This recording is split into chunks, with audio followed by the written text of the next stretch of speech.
1919 में फ्लोरेंस का दाखिला लूथरन हॉस्पिटल जर्मनी में एक नर्सिंग छात्रा के रूप में हुआ। अपनी पढ़ाई पूरी करने के बाद फ्लोरेंस लंदन वापस लौट गई और यहीं से उन्होंने मिडिलसेक्स हॉस्पिटल लंदन से नर्सिंग करियर की शुरुआत की। वह अपने प्रोफेशन में अत्यधिक समर्पित और प्रभावशाली थी, जिसके कारण उन्हें 1 वर्ष के अंतराल में ही सुपरिटेंडेंट की पद पर प्रमोट कर दिया गया। इसी दौरान अक्टूबर सन 1853 में इंग्लैंड और रशिया के बीच क्रीमिया युद्ध छिड़ गया।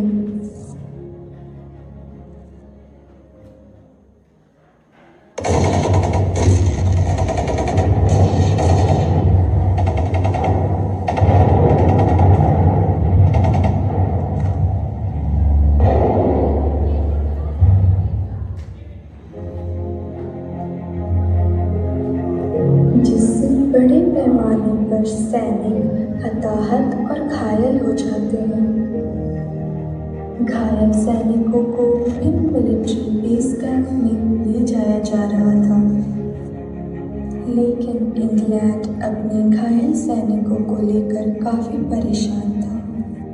इसी दौरान सन 1854 के अंत में नाइटिंगेल को युद्ध सचिव से एक पत्र मिला, जिसमें युद्ध स्थल पर घायल सैनिकों की देखभाल के लिए नर्सों की एक टीम गठित करने की बात कही गई थी।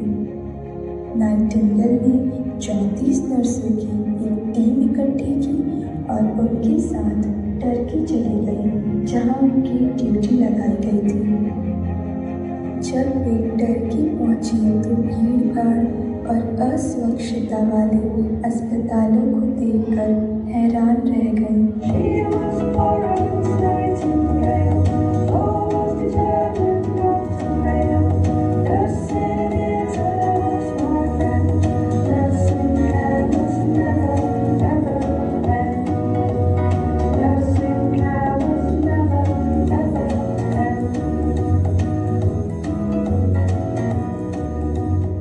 उनके प्रयासों, ज्ञान और समझदारी से सैनिकों की मौत की संख्या में 2/3 से गिरावट आने लगी। जब वह लंदन वापस आई तो उनका भव्य स्वागत किया गया और रानी ने उन्हें एक उत्कीर्ण ब्रोच भेंट करते हुए उनके काम को पुरस्कृत किया, जिसे बाद में नाइटिंगेल ज्वेल कहा गया। इसी के साथ उन्हें 2,50,000 की नकद राशि भी मिली, जिसका उपयोग उन्होंने आगे के स्वास्थ्य कार्यों में करने का निर्णय लिया।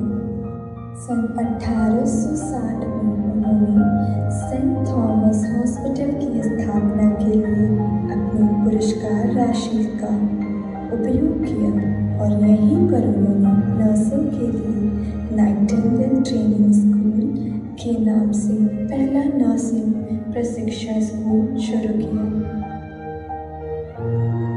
इसके बाद नाइटिंगेल सार्वजनिक प्रशंसा की पात्र बन गई। युवा महिलाएं उनकी जैसा बनने की ख्वाहिश रखने लगी और उच्च वर्ग के लोग भी ट्रेनिंग स्कूल में दाखिला लेने लगे। नाइटिंगेल की बदौलत नर्सिंग पेशे को अब उच्च वर्ग द्वारा तिरस्कृत नहीं किया गया, बल्कि इसे सम्मानजनक पेशे के रूप में देखा जाने लगा। निकली थी एक चिराग लेकर, चिराग बन जाऊंगी सोचा न था। शुरुआत तो बस एक मरहम से की, आज इलाज से जुट जाऊंगी कई सांसों की, ये तो सोचा न था। आज कहाँ तुम्हें मैं नहीं मिलूंगी। Nurse, professor, administrator, counsellor, researcher, माँ के दर्द को बच्चे की चहचहाट से जो जुड़ती हूँ, मुझे मिडवाइफरी पीडियाट्रिक नर्स के इदारों से जुड़ती हूँ, मुझे मेडिकल सर्जिकल नर्स कहते हैं।